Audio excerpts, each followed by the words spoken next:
ওং নমঃ ভগবতে বাসুদেবায়। শ্রীমদ্ ভগবদ গীতা দ্বিতীয় অধ্যায় সাংখ্যযোগ।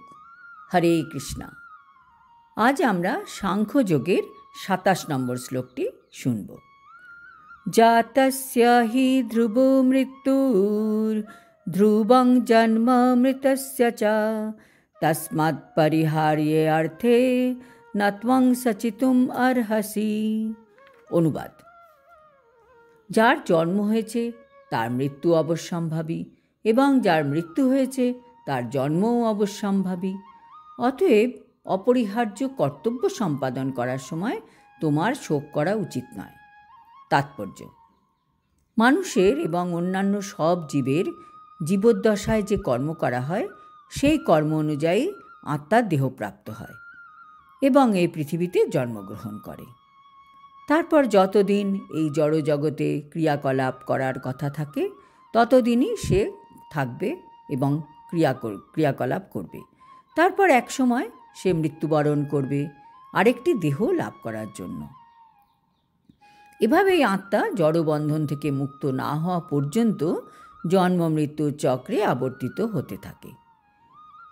এই জন্ম মৃত্যুর চক্র অবশ্য অনর্থক যুদ্ধ, হত্যা ও হিংসাকে অনুমোদন করে না। কিন্তু তবুও মানব সমাজে নিয়ম শৃঙ্খলা বজায় রাখার জন্য হিংসা ও যুদ্ধ অপরিহার্য হয়ে পড়ে। কুরুক্ষেত্রের যুদ্ধ যে হয়েছিল তা ভগবানের ইচ্ছার ফলেই হয়েছিল, কাজেই তা অবশ্যম্ভাবীও ছিল। আর ক্ষত্রিয়ের ধর্ম হিসাবে যুদ্ধ করাটা ন্যায়সঙ্গত ছিল। অর্জুন তো তার কর্তব্যকর্মে কোনো ত্রুটি করতেন না, কাজেই তিনি তার আত্মীয় স্বজনের বিয়োগের আশঙ্কায় কেন ভীত বা শোকান্বিত হচ্ছিলেন?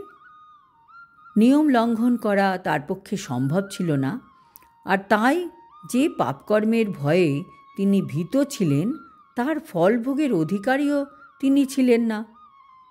ধরে নেওয়া যাক অর্জুন তার কর্তব্য করলেন না, তবুও তিনি কি তার আত্মীয় স্বজনদের মৃত্যুর হাত থেকে রক্ষা করতে পারতেন? কেউ কি মৃত্যুর হাত থেকে রেহাই পেতে পারে? না, কখনোই না।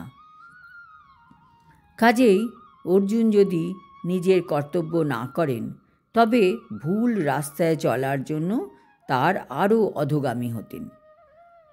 এই কলিযুগে জন্ম মৃত্যুর চক্র থেকে রক্ষা পাওয়ার একমাত্র উপায় হচ্ছে হরে কৃষ্ণ মহামন্ত্র জপ করা। আর কোনো উপায় নেই আমাদের হাতে।